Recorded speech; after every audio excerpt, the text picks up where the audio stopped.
오늘은 시편 28편 같이 한번 볼 텐데요.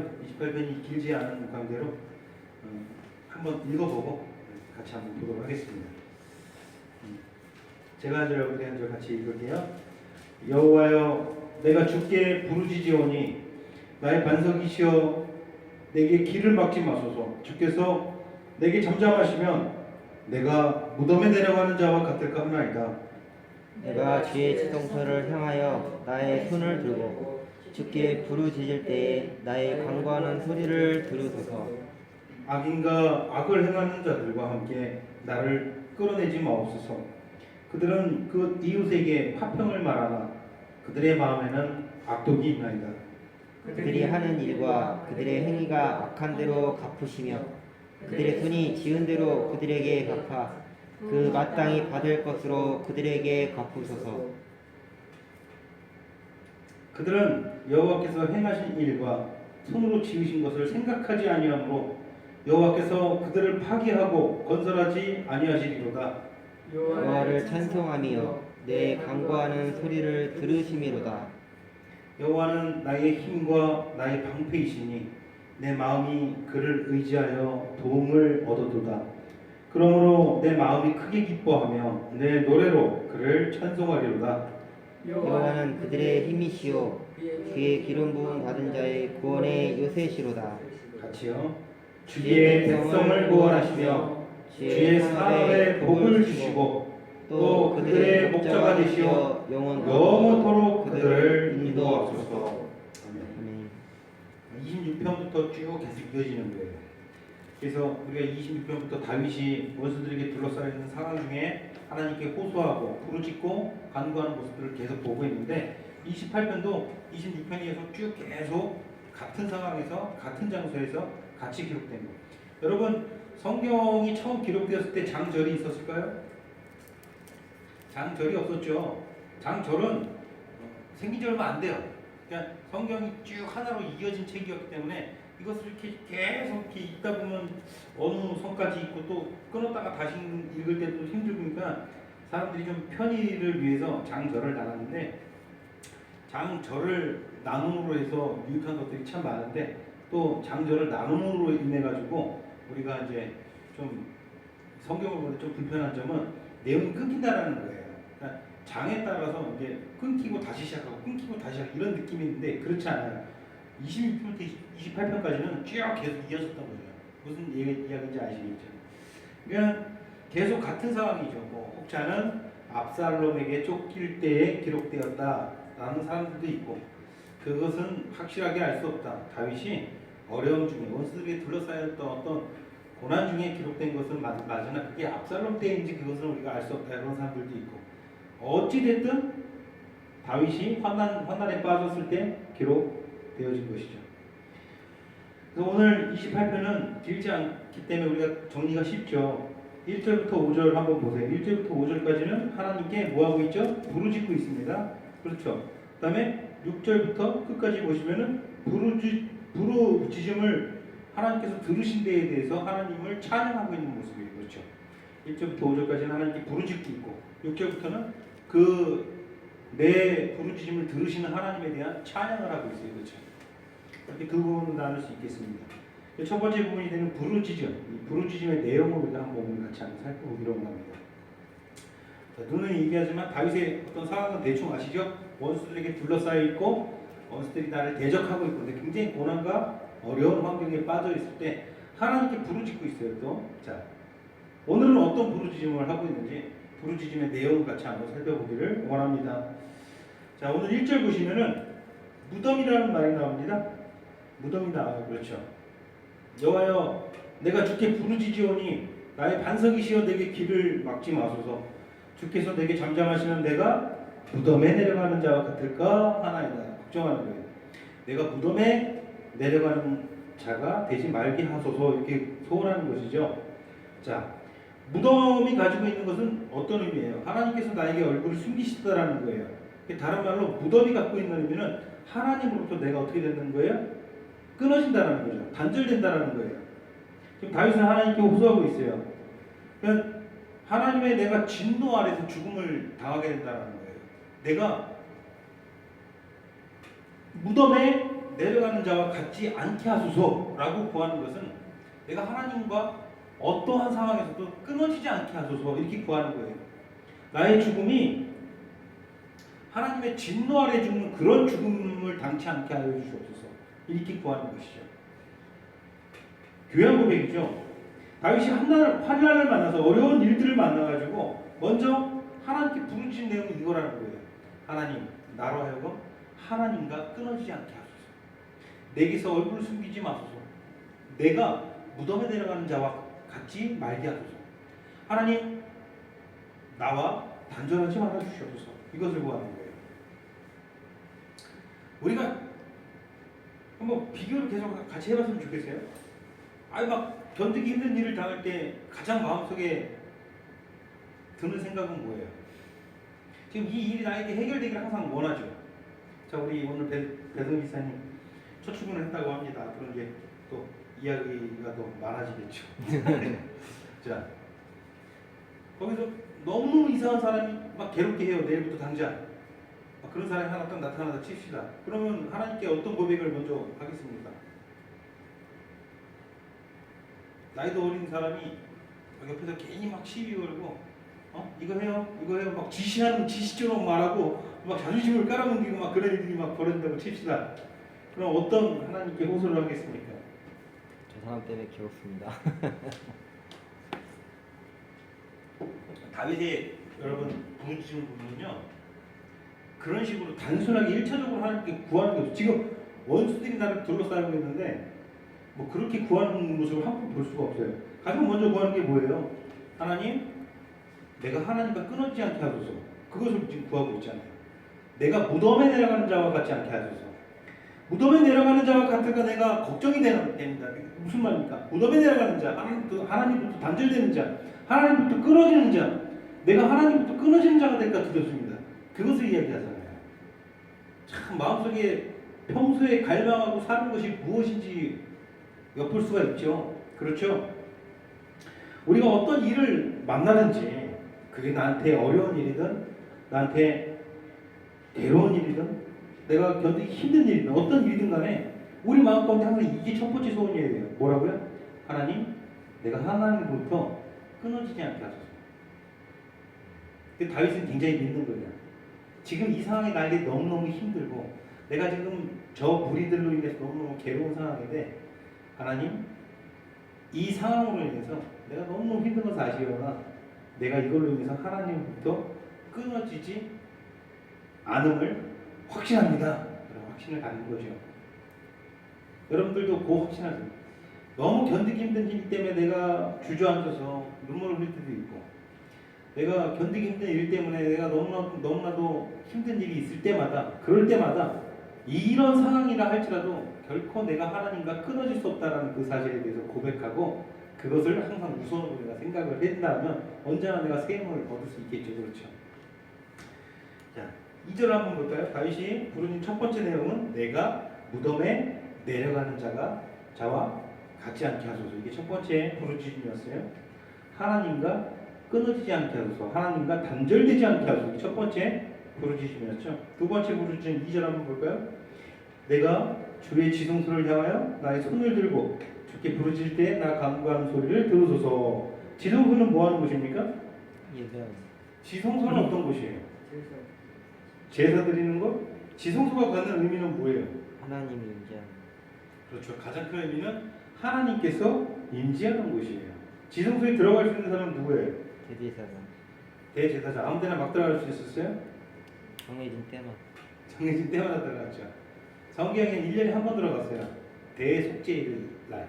보통 때는 성소에서 하나님께 제물을 드렸고 지성소에 들어갈 수 있는 날 1년에 한 번이에요. 대속죄일. 무리의 최고 권위를 갖고 있었던 대제사장도 1년에 한 번 딱 들어갈 수 있던 곳이에요. 자, 지성소라는 지금 명칭이 나오는 거예요. 내가 2절 보세요. 지성소를 향하여 나의 손을 들고 주께 부르짖을 때 이게 무슨 간구예요? 이게 무슨 의미예요? 하나님의 임재 안에 내가 머물게 해달라고 호소하는 거예요. 내가 하나님의 임재 안에서 하나님께 말하고 부르짖게 하소서. 내가 하나님의 임재 안에서 하나님께 기도하게 하소서. 멋있죠? 하나님을 떠나 살 수 없다라는 거예요. 하나님 안에 내가 거하고 살고 있고 내가 거룩하신 하나님의 임재 가운데 살기를 원하는 거예요.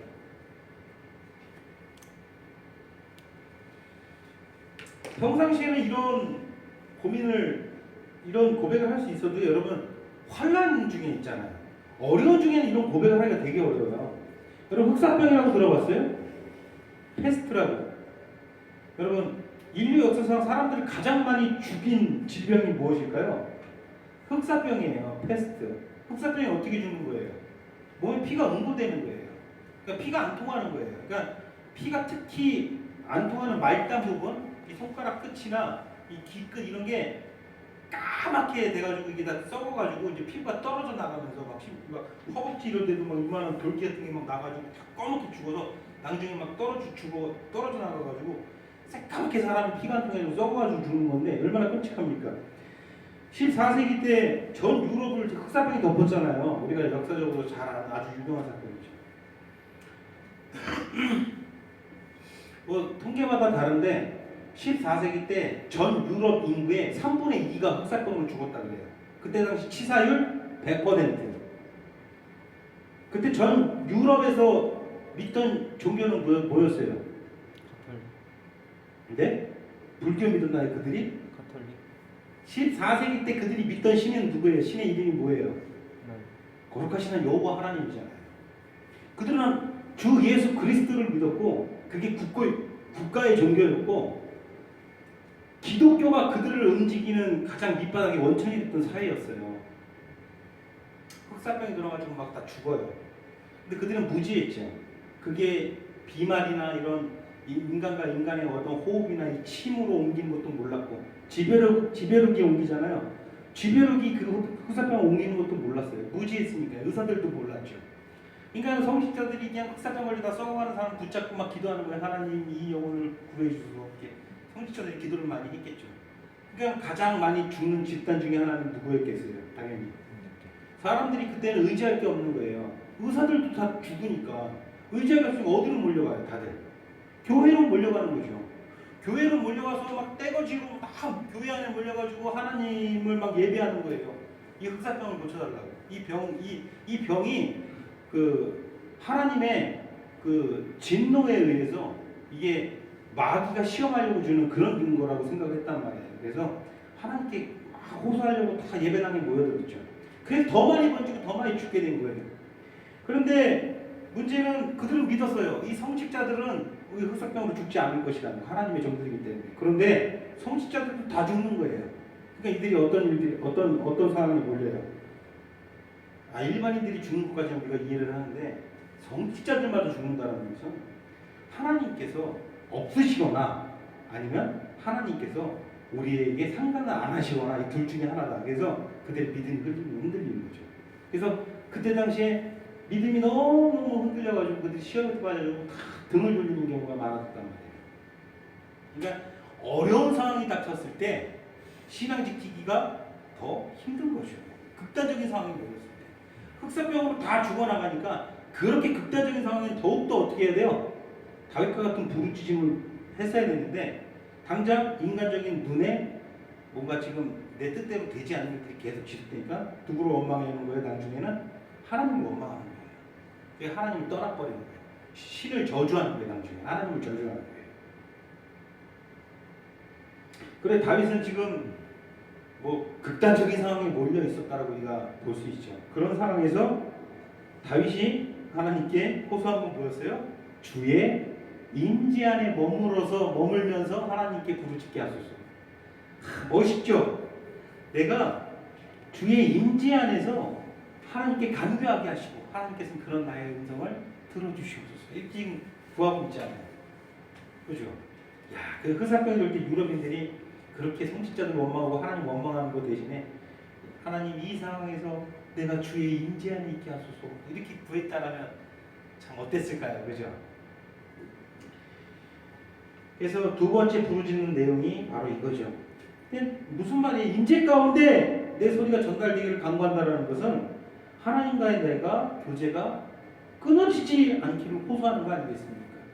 그렇죠. 세 번째 부르짖음은 뭡니까? 3절이죠. 3절 같이 한번 읽으 시작. 악인과 악을 행하는 자들과 함께 나를 끌어내지 마옵소서. 그들은 그 이웃에게 화평을 말하나 그들은 마음에는 악독이 있나이다. 자기가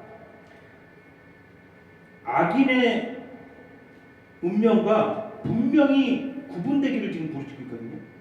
자기 자신이. 악인들의 운명은 어떤 운명이에요? 하나님께 벌받는 운명이잖아요. 하나님의 심판을 받는 운명이잖아요. 그런 악인들의 운명과 자기 자신이 분명히 구분되어지기를 지금 기도하고 있어요. 자신의 삶이, 지금의 삶이 저 악인들과 구분되기를 기도하고 있고요. 자신의 죽음이 저 악인들의 죽음과 분명히 구분되기를, 그러니까 저들과 저 악인들과 내가 구분되기를 지금 구하고 있는 거잖아요. 그렇죠? 구분되기를. 이거 되게 중요한 부르짖음이거든요. 이 시대 그리스도인들이 저 악인들과 내가 구분되기를 구하고 있습니까? 아니면 저 악인들과 내가 같아지기를 기도하고 있습니까? 여기서 말하는 악인은 어떤 사람을 악인이라고 합니까? 그렇죠. 우리가 성경을 아주 해석을 잘해요. 보면 그죠? 악인은 불신자를 뜻하는 거예요. 정확히 하나님을 믿지 않는 자들, 무신론자들, 불신자들. 저 불신자들과 내가 구분되어지기를 지금 원하고 있잖아요. 지금 이 시대 그리스도인들이 불신자들과 구분되어지고 있습니까? 자, 나는 불신자들의 삶과 지금 하나님께 솔직하게 한번 내가 고백해 봅시다. 귀한 고백이에요. 하나님께서 이 고백을 분명히 지금 보고 계시고 듣고 계세요. 나는 저 악인들과 구분되는 삶을 살고 있다. 두 분 손 들었습니다. 구분 안 됩니까, 여러분? 자, 우리 배송 지사님 구분 돼요, 안 돼요? 됩니다. 구분 되죠. 배송 지사님 구분 됩니까, 안 됩니까? 저 악인들과 같은 자리에 서가지고 같은 것을 보고 살아가고 있습니까? 아니면 구분되어 있습니까? 구분되어 있죠. 우리 사모님 어때요? 구분되어 있나요? 구분되어 있습니다. 그것을 구하고 있는 거예요. 근데 이 시대 그리스도인들이 악인들, 불신자들, 믿지 않는 자들과 내가 구분되어지는 것을 원치 않는 그리스도인들이 너무 많다라는 거예요. 왜 원치 않을까요? 왜 원치 않아요? 좋아 보이니까. 상식적인 것이고 저들이 누릴 거 누리고 저들이 가질 거 갖고 저들이 행할 거 행하는 것들이 나빠 보이지 않으니까 나도 저와 같은 것은 저들이 누리는 것도 나도 누려야겠다. 이 생각을 버리지 못하니까 저들이 가지고 있는 건 나도 가져야겠다. 저들이 높임 받는 것만큼 나도 높임은 좀 받아야 되겠다. 왜? 나는 저들보다 더 똑똑한 사람이고 잘난 사람이니까 왜 저들보다 내가 못하게 사느냐? 나는 하나님까지 믿는 사람인데 막 이런 이상한 신앙이 되는 거예요. 무슨 말인지 아시겠어요? 옛날에 어떤 목사가 그런 설교를 하는 걸 봤어요.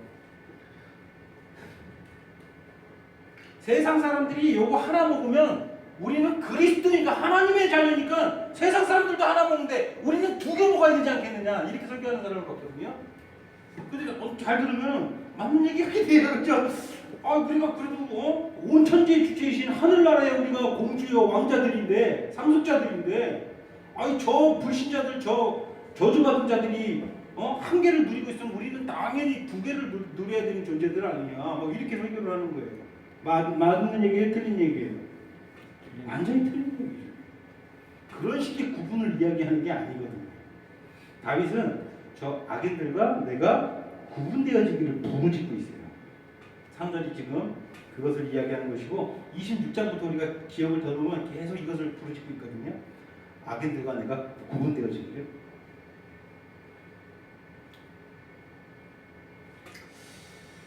악인들의 특징이 무엇입니까? 겉으로는 무엇을 말하고 있습니까? 화평을 말하나 그 마음에 뭐가 있다는 거죠? 악독이 있다는 거예요. 이게 악인들의 특징이죠. 같은 고백이 계속해서 나왔죠. 26장 한번 볼까요?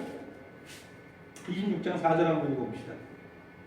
26장 4절 같이 한번 시작. 허망한 사람과 같이 앉지 아니하였사오니 간사한 자와 동행하지도 아니하리이다.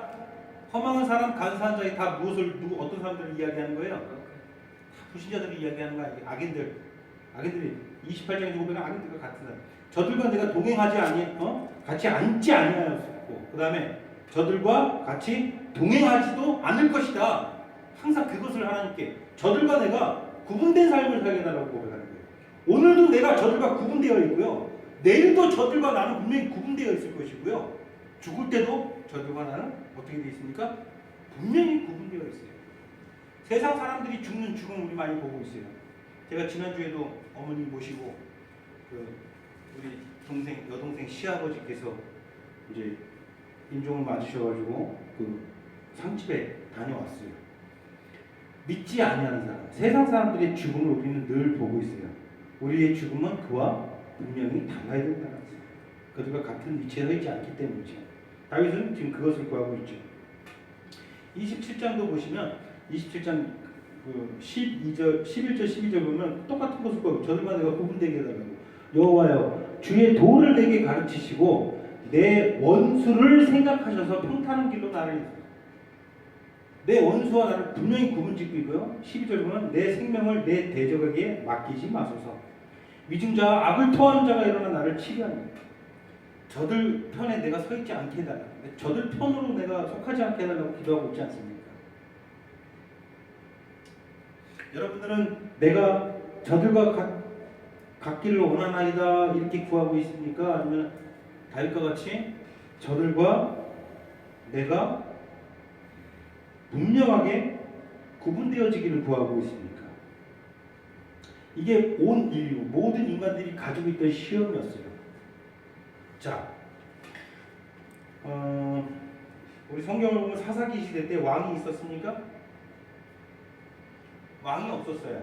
하나님께는 모세를 통해서 애굽에서 종살이했던 하나님 백성 이스라엘을 끄집어 내셔가지고 광야 생활, 그들의 방황 여러 가지 일들을 겪으면서 결국은 약속의 땅 어디로 들어갑니까? 가나안에 들어가잖아요. 그래서 그 땅을 정복하고 전쟁을 치러서 하나님을 의지해서 깃발을 내세워서 저 하나님께서 여리고성을 무너뜨리는 것을 시작으로 해가지고 그 가나안 땅을 정복해 나가잖아요. 그래서 다 정복을 하고 그 땅을 분배를 합니다. 이게 여호수아서의 역사예요. 이제 그 땅에 안식이 찾아왔죠. 그렇죠? 안식이 찾아와가지고 이제 그들이 사람은 안식을 취하면 뭐하죠? 죄를 짓잖아요. 다시 또 하나님 잊어버리고 죄를 짓고 우상을 섬기고. 그래서 하나님께서 안 되겠다 징벌을 하세요. 이웃 나라 그 주변에 있는 블레셋이나 다른 나라를 들어서 그들을 치시죠. 그들이 아이고 하나님 잘못했습니다 회개를 합니다. 그러니까 하나님께서 사사라는 구원자를 줘가지고 보내주셔가지고 그들을 구원하세요. 이게 계속 반복돼요. 이게 사사기의 역사죠. 이 사사시대 때 이스라엘은 왕이 있었어요 없었어요? 왕이 없었잖아요. 그런데 사사기 끝에 가면 백성들이 하나님께 무엇을 구합니까? 왕을 구해요. 왜 왕을 구합니까? 저희 이방의 다른 나라를 보니까 저들은 왕이 있는데 왕이라는 그 권력자 밑에 똘똘 뭉쳐가지고 여러 가지 막 질서 있고 뭐 군대도 잘 갖추고 해가지고 막 다른 나라를 정복해서 그들을 빼앗고 잘 먹고 잘 살더라. 우리 저렇게 강하게 이 나라 우리를 이끌어줄 왕을 좀 허락해달라. 왕을 구하는 거예요. 저들과 우리 하나님의 백성은 분명히 달랐죠. 저들은 지네들이 마음대로 왕 뽑아가지고 다른 나라를 침략해서 빼앗고 누락질해가지고 잘 먹고 잘 살고 부강하게 되고 있잖아요. 근데 우리는 저들과 같아야 달라요. 다르잖아요. 우리의 왕은 누구였어요? 여호와 하나님이었어요. 그 옛날 우리 선조 때부터 애굽에서 종살이할 때부터 우리를 끄잡아내가지고 저 홍해를 건너게 해가지고 하나님께서 우리를 하나님의 친백성 만들어 주셨잖아요. 저들이 우리를 부러워해야지 우리가 저들이 부러웠던 거예요. 지네들이 왕 세우고 잘 먹고 잘 살고 저렇게 부강하게 사는 게 부러웠던 거예요. 저들과 우리는 구분된 존재들이고 구분된 존재들이 우리가 훨씬 더 영광스러운 존재들임에도 불구하고 우리에게 여호와 하나님 우리와 함께 하신데도 불구하고 구분되어지기를 원하지 않았던 것이죠. 저들과 같이 하나님께 구하잖아요. 정확히 우리도 저들과 같이 왕을 주소서 이렇게 구하고 있잖아요. 저들과 같이. 지금도 그리스도인들이 우리도 저들과 구분되어지기를 구하는 게 아니라 우리도 저들과 같이 저들이 누리는 것들을 누리게 하소서.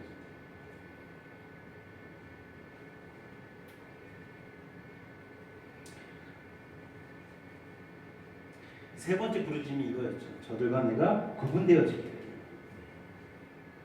악인과 악을 행하는 자들과 함께 나를 끌어내지 마옵소서. 저들과 내가 구분되게. 자, 네 번째 부르짖음의 내용은 4절이죠. 4절 같이 한번 읽어볼까요? 시작. 그들이 하는 일과 그들의 행위가 악한 대로 갚으시며 그들의 손이 지은 대로 그들을 갚아 그 마땅히 받을 것으로 그들에게 갚으소서. 이게 무슨 말 하는 거예요? 저들의 죄가를 따라서 저들을 벌하시길 강구하고 있죠. 이거 되게 중요한 거예요. 악인들이 마땅히 받아야 할 응보를 받도록 하나님께 호소하고 있어요. 개인적인 울분에 의해서 이것을 구하는 것일까요? 내 개인적인 어떤 그 보복 심리에 의해서 이것을 구하는 것일까요? 절대 아니라는 거죠. 그러면 악한 기도가 되겠죠. 그게 아니라 하나님을 먼저 우선으로 생각하기 때문에 이런 기도를 하는 거예요. 26장에서 우리가 살펴보았듯이 다윗은 비록 자신이 연약하여 죄를 지을지라도 자신이 선한 양심을 소유하고 있음을 하나님께 고백했습니다. 그렇죠? 선한 양심은 뭐라고 했습니까? 하나님을 사랑하고 하나님을 떠나 살 수 없는 것만큼 내가 진심입니다. 그것만큼은 진심입니다. 내가 그 진심을 가지고 살겠습니다. 이 고백이 있는 거예요. 진심으로. 그게 선한 양심을 가지고 사는 사람이라고 분명히 얘기했습니다. 이처럼 양심이 순결한 자는 당연히 자기 자신의 욕구보다는 하나님의 거룩하심을 최우선으로 높여드리게 되어 있어요. 그것은 무슨 말입니까? 하나님의 정의가 실현되기를 먼저 바라는 거예요. 악인에 대한 지금 심판을 부르짖고 있어요. 악인을 벌해주실 것을. 악인들이 그들이 저지른 죄에 대해서 하나님께 보험받기를 그렇게 지금 호소하고 있잖아요. 이런 호소가 우리에게 있습니까? 없습니까?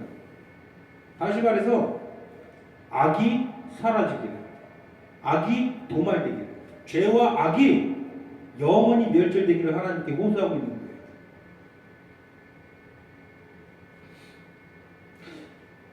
일부 감수성이 예민한 그리스도인들 중에서 어떤 사람들은 참으로 너무나도 감수성이 예민해가지고 악인들의 행위대로 갚으소서 하는 이 호소를 되게 기분 나쁘게 받아들여요. 왜 기분 나쁘게 받아들일까요? 왜 그런 것 같아요? 기분 나쁘게 왜 기분 나쁘죠? 한번 생각을 해보세요. 우리 배지사님, 그들이 왜 기분 나빠하는 것 같아요? 이 악인들의 행위대로 갚아주소서 이렇게 호소하는 것을 왜 기분 나빠하는 것 같아요? 징벌받기를 바라는 것처럼 생각하기 때문에. 네? 형벌받는 거를 말 그대로 자비가 없는 것 같은 그런 기도. 아 맞아요, 정확해요. 아니 당연히 우리가 하나님 믿는 사람이라면 하나님께서 저들을 품어주시고 용서하시기를 구해야지. 저들이 형벌받기를 구한다는 게 그게 그리스도인 맞아? 그 가짜 그리스도인지 진짜 그리스도인은 저들을 다 품어주고 저들을 다 안아주는 것을 호소하는 게 그게 진짜 그리스도인지 이게 저들의 죄가를 따라서 하나님 갚아주소서 이게 무슨 이게 그리스도이냐 이렇게 해버리는 거예요. 왜 무슨 심리에서 그런 말을 하게 되는 걸까요? 나는 어느 편인 것 같아요. 나는 저 끔찍한 악과 죄를 보면서 하나님 지금 다윗이 고백하는 것처럼 하나님 행위가 악한 대로 갚아주소서 이런 간구를 합니까? 아니면 두 번째 기분 나빠하는 사람들 그것을 기분 나빠하는 사람들 하나님 저들을 품어주소서 저들을 안아주소서 이렇게 먼저 기도합니까? 나는 1번이다. 행위가 악한 대로 갚아주소서 이렇게 좀 뭐라 그럴까요? 좀 이렇게 우리가 느낄 때는 1차적으로 느낄 때는 좀 이렇게 잔인하고 좀 뭐가 이렇게 정없이 느껴지는 그런 호소를 합니까? 아니면은 두 번째 하나님 저들을 품어주시고 안아주셔서 이 기도를 먼저 합니까? 두 다윗은 어떻게 기도하고 있어요? 다 한번 같이 한번 읽어볼까요? 저기 4절을 같이 한번 다시 한번 시작. 그들이 하는 일과 그들의 행위가 악한 대로 갚으시며 그들의 손이 지은 대로 그들에게 갚아 그 마땅히 받을 것으로 그들에게 갚으소서. 그러니까 하나님의 보험을 지금 부르짖고 있단 말이에요. 아, 참 다윗 속 좁네. 이거 보면서 아, 다윗 참 속 좁은 사람인데 기분이 나쁘네. 혹시 이러신 분 계십니까? 이 감수성이 예민한 그리스도인들이 이렇게 얘기한다는 거예요. 뭐가 정답일까요? 사람이요, 다윗은 철저히 지금 하나님을 먼저 바라보고 있어요. 하나님의 거룩하심을 먼저 바라보고 있다는 거예요. 그러니까 여러분 이제 오늘 좀 하나님의 공의에 대해서 우리가 좀 그러니까 공의라는 단어는 들어봤는데 그게 정확히 뭔지 어떤 개념인지 모르기 때문에 남은 시간은 좀 공의에 우리가 한번 투자를 한번 해봅시다. 공의.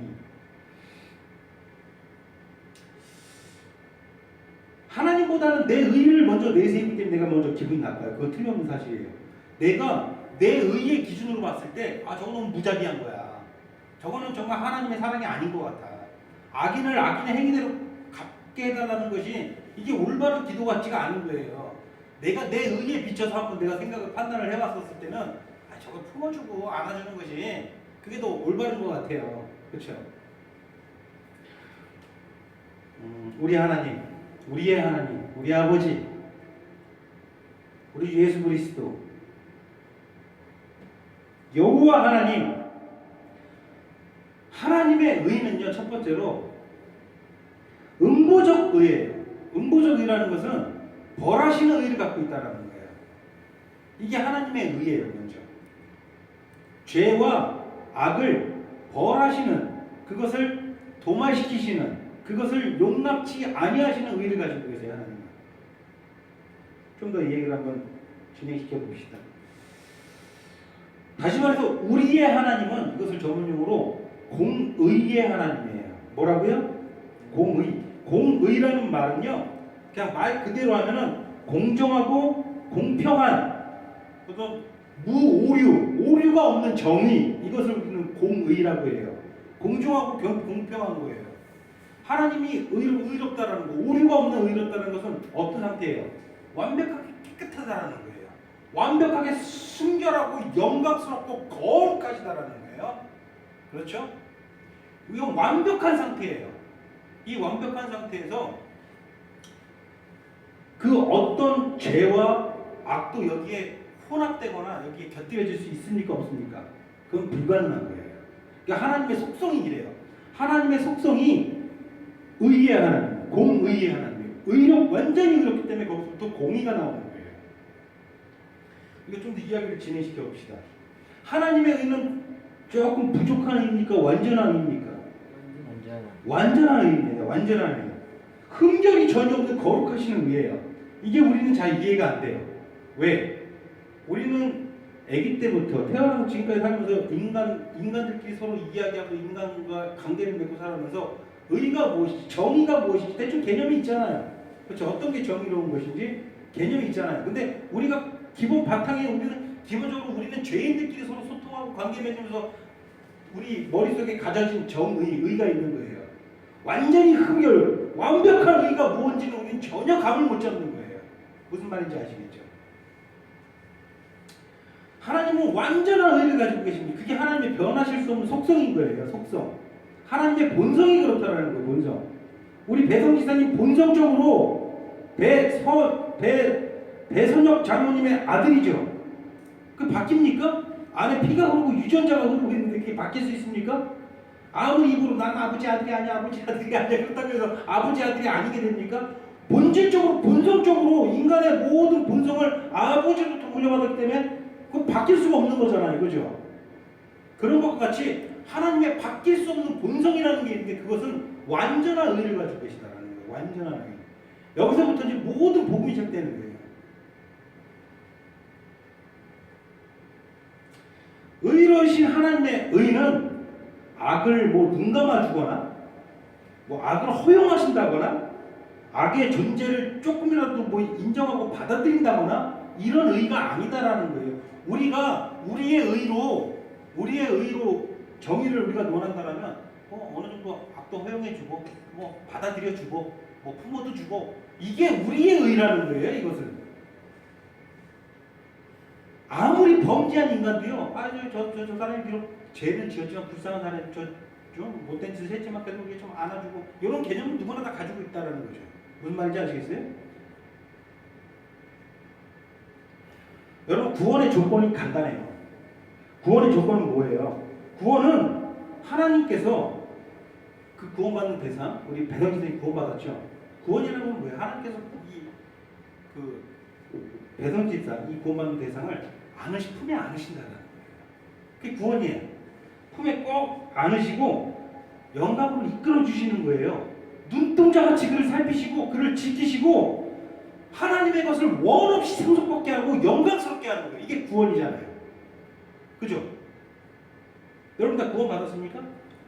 구원받은 기본적으로 하나님께서 그 완전한 의를 가진 하나님 여러분들이 일단 품에 안으셨다라는 거예요. 꼭 품에 안고 계신다라는 거예요. 네?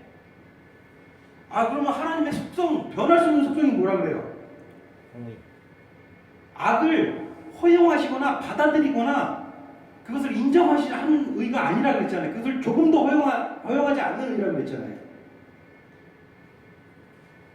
자, 구원의 조건은 간단해요. 하나님께서 이렇게 안으시고 하나님께서 영광스럽게 하늘나라를 상속해 주시는 거예요. 그걸 영광스럽게 하는 거예요. 그러기 위해서는 간단한 우리에게 조건이 따라야 돼요. 우리가 하나님과 같은 오류가 없는 의로 완벽하게 우리가 어떻게 돼야 되는 거예요? 의로워지면 되는 거예요. 하나님의 의에 부합되는 그런 의로움을 우리가 소유하면 우리는 구원받는 거예요. 하나님께서 우리를 충분히 안으실 수 있는 거예요.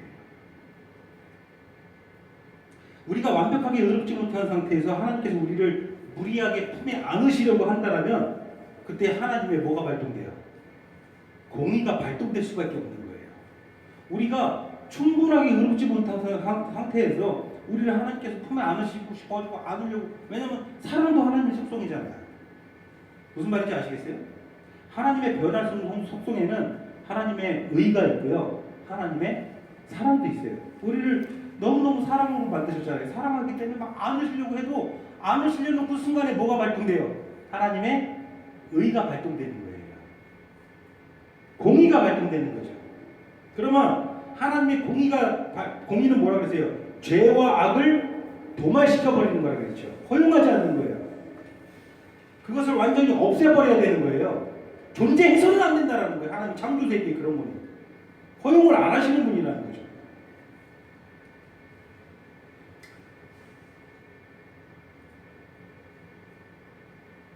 우리는 하나님의 공의를 이해하지 못해요.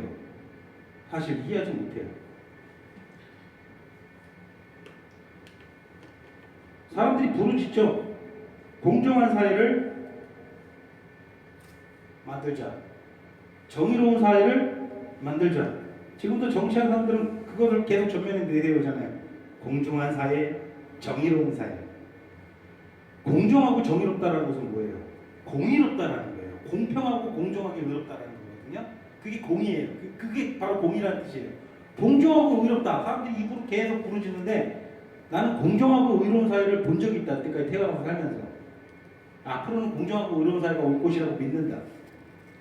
인류가 지속되는 한 제가 단언컨대 공정하고 정의롭고 의로운 사회는 오지 않아요. 그 불가능한 사회. 그러니까 그리스도인들이요, 특히 목사라는 명찰 달고 있는 이 사탄의 종들이요, 정치질 한다 그러면서 우리는 공의롭고 우리는 공정하고 정의로운 사회를 반드시 만들 수 있습니다. 막 그런 목사들 있잖아요. 그 사단의 종들이에요. 성경에는 그것은 불가능하거든요. 우리는 그것을 본 적도 없고 그것을 체험한 적도 없어요. 공정하고 정의로운 사회를 만들 수가 없는 존재들이 인간들은.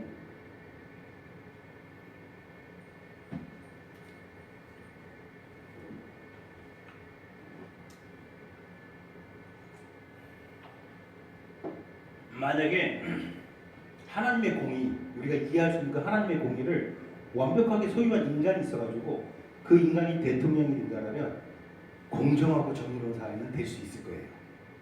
무슨 말인지 아시겠어요? 조금의 흠, 조금의 인간적인 그 어떤 욕심, 그것도 절대 허용하지 않고 온전하게 정의롭고 온전하게 공정한 사회를 만들 수 있는, 그것은 하나님의 공의를 소유한 사람이 만약에 대통령이 된다면 그런 사회는 올 거예요. 근데 그렇지 않은 이상 절대 그런 사회는 오지 않는다. 이해가 되십니까? 조금 공의가 무엇인지. 공의가 냉정하고 무슨 공의는 무슨 벌하는 거니까 무슨 잔인하고 뭐 너무 무자비하고 이런 것이 아니라, 공의라는 것은 말 그대로 공평하고 공정하게 완벽하게 의로운 거예요. 무슨 말인지 아시겠죠?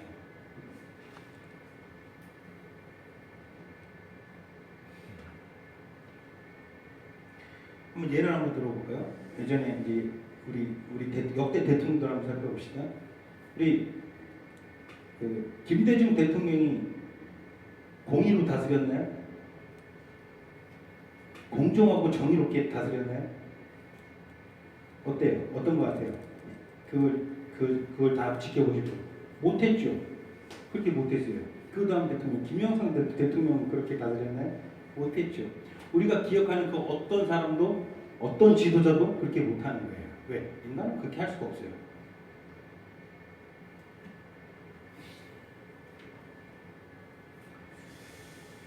우리는 경험도 해보지 못했고 본 적조차도 없기 때문에 악과 죄를 조금도 용납치 않으시는 하나님의 공의에서 나오는 그런 말씀을 볼 때 우리는 우리가 우선이 되어버려가지고 먼저 기분부터 나빠하는 거예요. 기분 나빠할 게 아니라 이것이 진리인 거예요. 자, 다시 한번 묻겠습니다. 여러분, 악인들을 볼 때, 저런 악독한 것들을 볼 때 그것들이 하나님께서 그 행위대로 갚아주시기를 구하겠습니까? 아니면 저들을 다 품고 용서해 주시기를 구하겠습니까? 아직도 2번입니까?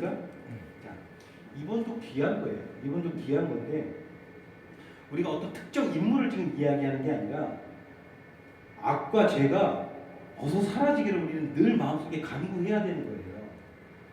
근데 그것을 겹쳐서 보지는 못하는 거예요.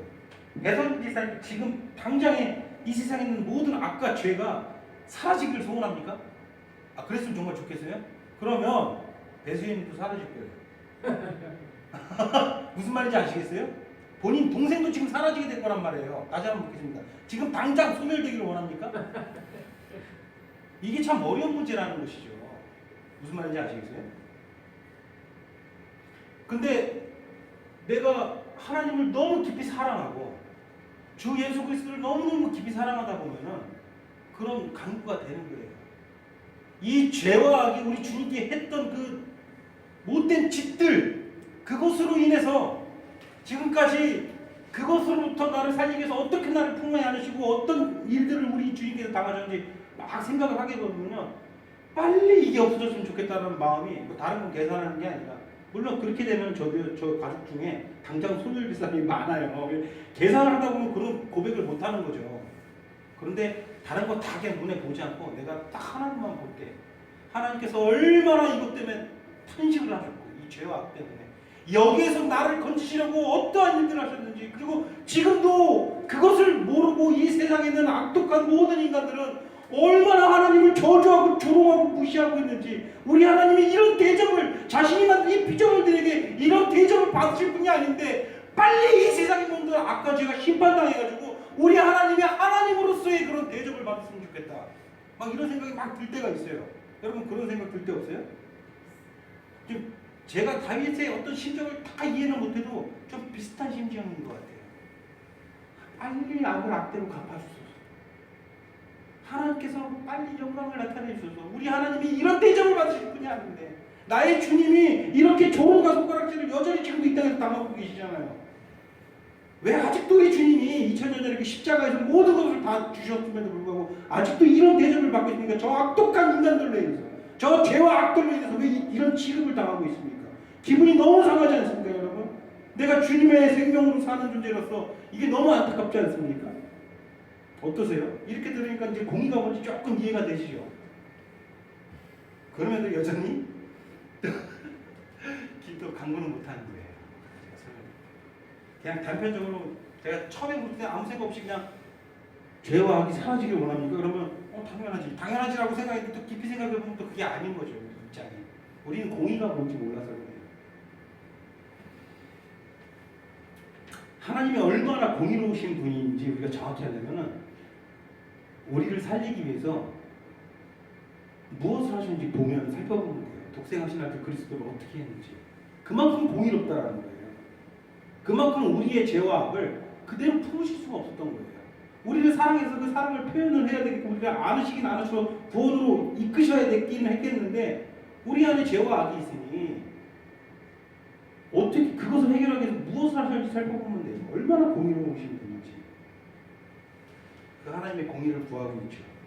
자, 그래서 네 번째 부르짖음은 이 악인들이 마땅히 받아야 할 응보를 받도록 호소한다라는 거예요.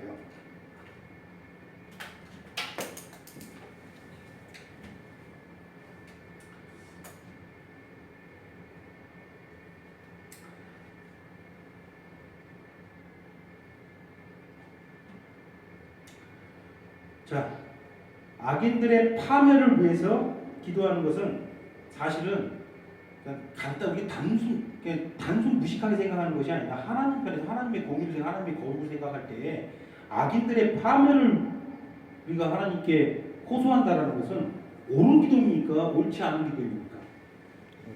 옳은 기도예요. 이 기도와 이것은 일맥상통이에요. 어떤 것과는 주님 어서 오시옵소서 이것과 악인들의 파멸을 구하는 그 개념. 빨리 오셔서 주님이 오셔서 뭐 하실 건데요? 심판. 여러분 주님 오셔서 뭐 하죠? 심판. 심판하시러 오시잖아요. 그죠? 그럼 주님 어서 오시옵소서라고 고백하는 것은 뭐예요? 똑같은 고백이잖아요. 악과 죄를 갚아주소서. 도말하여 주소서. 이거는 똑같은 거예요. 정말 하나님의 백성이라면 이 정도 강구는 하고 살아야죠. 그렇죠. 맨날 눈앞에 보이는 자기 삶이 찌들어서 그것만 구하고 사는 게 아니라 이 환난 가운데, 이 고난 가운데 하나님의 공의를 지금 다윗은 구하고 있는 거예요.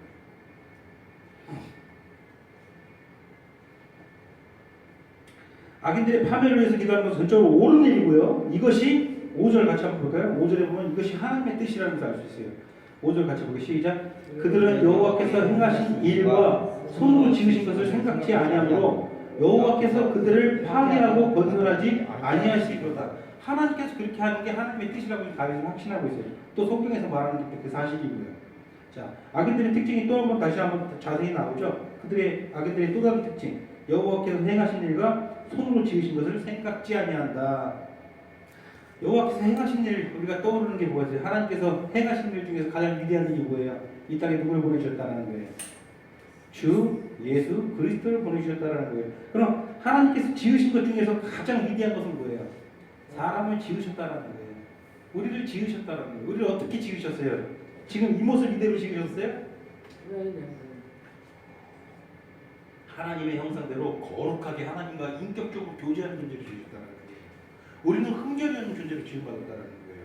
우리는 죄된 이 상태로 지음받은 게 아니라 우리는 원래 의로운 상태로 지음받았다는 거예요. 그게 하나님께서 지으신 일이에요. 그럼 하나님께 행하신 일이 뭐예요? 우리가 마귀의 게임에 넘어가서 마귀의 속삭임에 넘어가서 온 인류가 죄의 노예가 돼서 더러운 죄를 갖고 이 땅에 태어난다는 거 아니에요. 그래서 하나님께서 무언가를 행하셨어요. 뭘 행하셨어요? 주 예수 그리스도 이 땅에 보내주셨어요. 하나님께서 지으신 것과 하나님께서 행하신 것을 그들은 전혀 개의치 않고 살아간다는 거예요. 주 예수 그리스도의 복음을 전혀 개의치 않고 살아간다. 그게 그들의 또 다른 고질적인 특징이죠. 저는 이해가 안 가요. 왜 기독교의 복음을 그렇게 무시하고 한 귀로 듣고 한 귀로 흘리고 쉽게 외면하고 무시하는가? 솔직히 이해가 안 가요. 가진 자가 그 말하는 어떤 건방진 말일 수도 있겠지만 사실 이해가 안 가요. 정말 이해가 안 가요. 우리 조카 달빈이가 다음 주에 교회 오기로 약속했는데 모르겠어요. 올지는 모르겠지만 그래도 어려서부터 제가 교회를 항상 데리고 나왔고 성인이 될 때까지는 교회에 잘 붙어 있었는데 이제 20살이 넘어가서 교회 안 오기 시작하더라고요. 근데 그래도 중학교, 고등학교 시절을 교회에서 보냈으니 그동안 들은 것도 있고 하니까 어느 정도 그래도 복음에 대해 조금은 이해하는 것이 있겠지. 근데 얘기하다 보면요, 복음의 복자도 아예 그 몇 년을 그래도 들었는데 아예 모르는 거예요. 아예. 어머니랑 같이 그 동생 상집에 다녀오는데 다빈이가 했던 말이 기가 막히니까 어머니가 여기서 한마디 하시더라고요. 아, 우리 상집에 갔다 왔으니까 이제 팥도 뿌리고 소금도 뿌려야 되는데 그래야 되는 거 아닌가 그러는 거예요. 저는 기가 막혀서 말을 못 하고 있는데 어머니가 너 절대 그렇게 하면 안 되는 거야. 그런 생각도 하지 말고 그거는 다 귀신들이 너 머릿속에서 생각나게 하는 거야. 아니 근데 다 그렇게 하던데 진짜인데요? 그렇게 얘기하더라고요. 그런데 팥을 뿌려야 된다고 그랬나요? 그렇죠? 소금 뿌리고 뭐 팥을 뭐 어떻게 해야 된다고 그랬잖아요. 그죠? 팥도 뿌려요. 아 미치겠더라고요. 그때 드는 생각이 아 그래도 요놈이 그래도 몇 년은 교회에서 매주 와가지고 말씀을 듣고 했는데 어떻게 이렇게 아예 아무것도 없는가 답답하더라고요. 그러니까 딱 이 말씀 그대로죠. 몇 년을 들으면 뭐합니까? 그들은 여호와께서 행하신 일과 손으로 지으신 것을 생각하지 않는 존재죠. 하나님께서 허락하지 않으면 이것을 생각할 수도 없는 존재가 죄된 인간이고요. 근데 언젠가는 생각할 날이 올 거라고 저는 믿습니다. 다빈뿐만 아니라 우리 믿지 않는 모든 가족들이 하나님께서 행하신 일과 하나님께서 지으신 것을 생각할 날이 올 거라 저는 확신합니다. 이처럼 다윗의 호소의 특징들을 철저히 살펴보면은 하나님 편에서 모든 것을 구한다는 특징이 있어요. 지금 자기가 처한 위치에서 자기 편에서 구하는 게 아니라 다 하나님 편에서 구하고 있어요. 하나님과 단절되지 않게 하소서. 하나님, 하나님의 임재 안에 머물게 하소서. 하나님, 저 악인들과 구분되게 하소서. 그 다음에 네 번째 호소 뭐였죠? 하나님, 저 악인들이 하나님께부터 마땅한 보응을 받게 하소서. 저들은 하나님께서 행하신 일과 하나님께서 지으신 것을 생각지 아니합니다. 이 모든 것들이 다 하나님 편에서 구한다는 특징이 있죠. 자기가 우선이 아니고 하나님이 우선입니다. 자기 자신이 우선이 될 때 이 다윗과 같은 부르짖음은 불가능한 부르짖음이 되겠죠. 자기가 우선이 되면 만약에 자기가 우선이 돼가지고 하나님 저 악인들이 죄가를 보응받게 하소서 이렇게 구하는 것은 어떤 거예요? 보복 심리에서 나오는 거예요. 자기가 우선이 되면. 근데 보복 심리가 아니라 하나님 편에서 하나님의 공의를 생각할 때 그렇게 구하는 게 전혀 다른 것이 됩니다. 6절로 넘어가면은 이 같은 다윗의 호소를 하나님께서 들으심으로 인해서 다윗이 하나님을 이렇게 찬양하고 있거든요. 그래서 6절부터 찬양을 하고 있는데 6절, 7절 한번 그냥 읽어보기만 하겠습니다. 6절, 7절 시작. 여호와를 찬송하며 내 간구하는 소리를 들으시옵소서. 자, 무엇을 간구했어요? 자, 하나님 편에서 이제 여러 가지들을 부르짖고 간구했어요. 그것을 이제 하나님 들으셨다라는 확신하는 순간 이제 하나님을 찬양하는 거예요. 그렇죠? 하나님 찬양하기 시작하는 거예요. 7절도 같이 한번 시작. 여호와는 나의 힘과 나의 방패시니 내 마음이 그를 의지하여 도움을 얻었도다. 그러므로 내 마음이 크게 기뻐하며 내 노래로 그를 찬송하리로다. 여러분들도 이와 같은 고백으로 살아가길 소원합니다. 악을 벌하시는 하나님의 공의를 기도하는 것이 옳은 것처럼 그리고 참된 교회를 위해서 기도하는 것 역시 하나님의 뜻에 부합되는 참으로 옳은 기도라는 것을 마지막에 보여줌으로써 말씀을 마치고 있거든요. 9절 같이 한번 읽고 시작. 주의 백성을 구원하시며 주의 산업에 복을 주시고 또 그들의 목자가 되시어 영원토록 그들의 인도자가 되소서. 이게 뭡니까? 하나님의 교회를 위해서 하나님의 참된 백성들을 위해서 기도하는 거니까 그러니까 다윗이 무자비한 인간이 아니라 저 악을 행하는 자들에 대해서 하나님의 공의에 의해서 그들을 벌하신 것을 부르짖고 나서 하나님께서 택하신 하나님의 백성들에게 하나님 그들에게 복을 주시고 영원토록 그들을 인도하여 주셔서 그들이 비록 죄를 지을지라도 무슨 말인지 아시겠어요? 이게 구분이 되는 거예요. 하나님께서 택하신 자들을 영원토록 그들을 인도하여. 자, 여러분들 가족들 지금 믿지 않는 가족들, 자, 저 악독한 자들 편에 있습니까? 아니면 하나님의 백성 편에 있습니까? 어느 편에 있는 것 같아요? 나는 하나님 백성 편에 있다고 생각해요. 맞아요. 우리 다 그렇게 생각하는 게 맞고 그게 또 사실이라고 저는 믿습니다.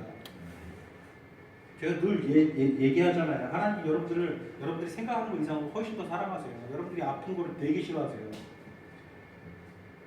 여러분 만약에 제가 늘 얘기해요. 우리 배용호 지사님 지금 두 딸이 지금 믿지 않고 있죠. 현재는 그 두 딸이 심판날에 부르짖는 것을 보면서 나 혼자 구원받았다고 기뻐할 수 있을 것 같아요? 예? 차라리 뭐라고 기도하겠어요? 나를 버리시고 내 딸들을 구원하소서 이렇게 기도할 거 아닙니까? 그 하나님께서 배우월 스님을 그렇게 사랑하시는데 그런 일이 일어나게 놔두실 것 같아요? 절대 그건 불가능하다는 거예요. 그 믿음을 대신에 내 믿음이 참된 양심, 진짜 선한 양심, 진실된 내가 신앙을 갖고 있다라면 확신해서 좋다라는 거예요. 내가 지금 이 다윗과 같이 온전히 하늘 것을 바라고 하나님을 바라고 호소할 수 있다면 확신해도 좋습니다. 그러나 뜨뜻미지근하게 막 저들 편에 서고 싶어가지고 하나님 막 이름 빙자해서 하나님 이름 무슨 하나님의 이름 무슨 보험처럼 사는 거 하는 거죠. 그렇죠? 그런 막 이상한 그리스도인들은 절대 그런 것을 확신할 수가 없는 것이죠. 여러분들이 참된 그리스도인들은 다 확신하시길 소원합니다. 다 믿지 않는 우리 가족들이 저는 하나님 백성 편에 있다고 저는 믿어요. 그것을 의심치 않고 이 믿음 더 굳세게 해가지고 마지막에 다 같이 정말 참으로 하나님 찬양하는 우리 생명수교회 모든 성도 여러분들에게 소원합니다. 기도하시겠습니다. 하나님, 우리가 어려운 지경을 어려운 상황에 몰렸을 때 그 어떤 상황에 우리가 공경에 처할지라도 우리가 다윗과 같이 하나님 내가 늘 하나님 품에 꼭 붙어 있기를 원합니다. 내가 하나님의 임재 가운데 살기를 원합니다. 내가 지금 내 처지가 이렇게 여러 가지 어렵고 힘든 상황에 처했을지라도 혹시 이것이 나로 하나님 임재 가운데서 멀어지게 하는 요소가 되지 않게 나를 인도하소서라는 고백을 먼저 할 수 있는 우리가 될 수 있도록 하나님 인도하여 주시옵소서. 우리는 당장 눈앞에 어려운 일이 있으면 그것만 눈에 보고 하나님의 뜻과 하나님의 계획과 하나님의 인도하심을 잘 보지 못하는 그런 나약하고 어리석은 모습을 하나님께 보일 때도 너무나도 많이 있사오나 하나님 우리 안에 정말 순결하고 선한 양심을 주셔서 우리가 어떤 상황에든지 오직 하나님 한 분만으로도 만족합니다라는 고백이 우리의 가장 우선으로 먼저 나오는 고백이 되게 하여 주셔서 우리 평생에 우리가 주의 선한 군사로서 이 싸움은 능히 이기고 정말 승리하여서 주 예수를 믿으라 그리하면 너와 내 가족이 구원 얻으리라는 이 말씀을 우리가 분명히 들었사오니 내가 진정으로 하나님을 우선으로 하나님을 가장 사랑하는 그 삶을 살 때에 하나님 비록 우리 눈에는 너무나도 뿌해가지고 안개가 너무 짙어서 한참도 보이지 않고 믿지 않는 가족들이 우리의 마음을 때로는 너무나도 답답하게 하고